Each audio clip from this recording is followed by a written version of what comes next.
اعوذ باللہ من الشیطان الرجیم، بسم اللہ الرحمن الرحیم۔ سیرت عائشہ رضی اللہ تعالیٰ عنہا۔ شادی۔ رسول اللہ صلی اللہ علیہ وسلم کی سب سے پہلی بیوی حضرت خدیجہ رضی اللہ تعالیٰ عنہا بنت خویلد ہیں۔ آپ صلی اللہ علیہ وسلم کا سن شریف اس وقت 25 برس کا تھا اور حضرت خدیجہ رضی اللہ تعالیٰ عنہا 40 برس کی تھیں۔ اس کے بعد وہ 50 برس تک شرف صحبت سے ممتاز رہیں۔ رمضان 10 نبوت میں ہجرت سے 3 برس پہلے انہوں نے وفات پائی۔ اس وقت آپ صلی اللہ علیہ وسلم کی عمر 50 برس تھی۔ حضرت خدیجہ رضی اللہ تعالیٰ عنہ 65 برس کی تھیں۔ اسلام میں بیوی کا جو درجہ ہونا چاہیے وہ اس سے ظاہر ہے کہ دنیا میں اپنے عزیز شوہر کے بعد حضرت خدیجہ رضی اللہ تعالیٰ عنہ دوسری مسلمان تھیں۔ تنہائی کے اضطراب میں، مصیبتوں کے ہجوم میں اور ستم گاریوں کے تلاطم میں وہ ہر جگہ وہ ایک ایسے اپنے مقدس شوہر کے ساتھ تھیں۔ وہ ہر ایسے موقع پر آپ کو تسکین دیتی تھیں، آپ کے ساتھ ہمدردی کرتی اور آپ کی مصیبتوں میں آپ کا ہاتھ بٹاتی۔ اب ایسی رفیق اور غمخسار بیوی کی وفات کے بعد آپ صلی اللہ علیہ وسلم بہت ملول ہو رہا تھا، بہت غمزدہ تھے، بلکہ اس تنہائی کے غم سے زندگی بھی دشوار ہو گئی۔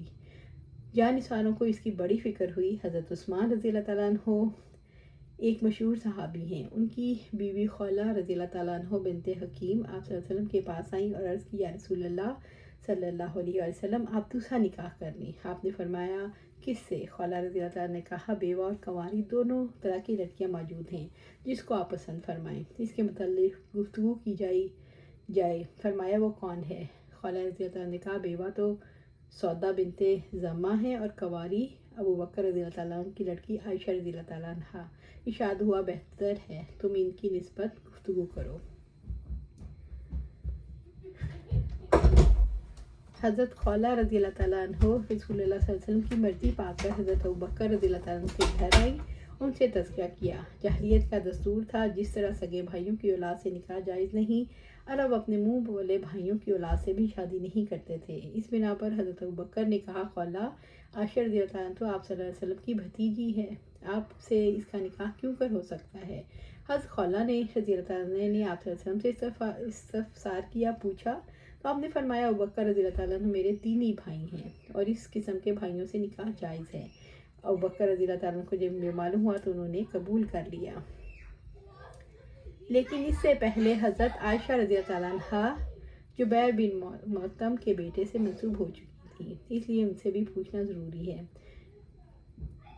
تھا۔ حضرت ابو بکر رضی اللہ تعالیٰ عنہ نے جبیر سے جا کر پوچھا کہ تم نے عائشہ رضی اللہ تعالیٰ عنہ کی نسبت اپنے بیٹے سے کی تھی، اب کیا کہتے ہو؟ جبیر نے اپنی بیوی سے پوچھا۔ جبیر کا خاندان ابھی اسلام سے آشنا نہیں ہوا تھا۔ اس کی بیوی نے کہا، اگر یہ لڑکی ہمارے گھر آ گئی تو ہمارا بچہ بددین ہو جائے گا، ہم کو یہ بات منظور نہیں۔ حضرت عائشہ رضی اللہ تعالیٰ عنہ کم سن بچی تھی، کبھی بچپن کے تقاضے سے ماں کی خلاف مرضی کوئی بات کر بیٹھتی تو ماں تو سزا دیتی تھی۔ آپ صلی اللہ علیہ وسلم اس حال میں دیکھتے تو رنج ہوتا۔ اس بنا پر حضرت رومان سے تاکید فرما دی، ذرا میری خاطر اس کو ستانا نہیں۔ ایک بار آپ حضرت ابو بکر رضی اللہ تعالیٰ عنہ کے گھر تشریف لائے تو دیکھا حضرت عائشہ کواڑ سے لگ کر رو رہی ہیں۔ آپ صلی اللہ علیہ وسلم نے حضرت رومان رضی اللہ تعالیٰ عنہ سے کہا، تم نے میری بات کا لحاظ نہیں کیا۔ انہوں نے کہا، یا رسول اللہ صلی اللہ علیہ وسلم، یہ باپ سے میری بات جا کر لگاتی ہے۔ آپ صلی اللہ علیہ وسلم نے فرمایا، جو کچھ بھی کرے لیکن اس کو ستاؤ نہیں۔ حدیثوں میں آیا ہے، نکاح سے پہلے آپ صلی اللہ علیہ وسلم نے خواب میں دیکھا ایک فرشتہ ریشم کے کپڑے میں لپیٹ کر آپ کے سامنے کوئی چیز پیش کر رہا ہے۔ پوچھا، کیا ہے؟ جواب دیا کہ آپ کی بیوی۔ آپ نے کھول کر دیکھا تو حضرت عائشہ رضی اللہ تعالیٰ عنہ تھی۔ اللہ سبحانہ تعالیٰ سے دعا ہے ہمیں قرآن و سنت پر عمل کرنے کی توفیق دے، اس پر جمع دے اور جنت الفردوس کے اعلیٰ مقام پر اپنے پاس گھر عطا فرمائے۔ آمین یا رب العالمین۔